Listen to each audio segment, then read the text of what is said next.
Welcome to the Salmon Runs YouTube. Enjoy the video. You begin by preparing your devices so Nuget can run smoothly. Plug in and trust your iPhone, enable developer mode, and make sure Xcode and the NET SDK are installed on your computer. These let you build and deploy. Once done, install a compatible editor and get so package references resolve locally.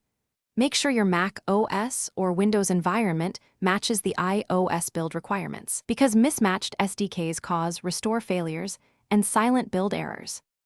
Now add the packages you need. Use the .NET CLI to run .NET add package name and specify the version and target framework to avoid ambiguity.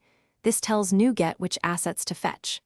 Once you add package references, run .NET restore or the editor's restore command to populate the packages folder. Make sure native iOS dependencies are compatible with Xamarin or NetMAUI. Otherwise, linkers or incompatible native libraries will break the app at build or runtime. Finish by building and deploying to your iPhone for testing. Target the correct architecture, typically ARM64, and confirm entitlements and info.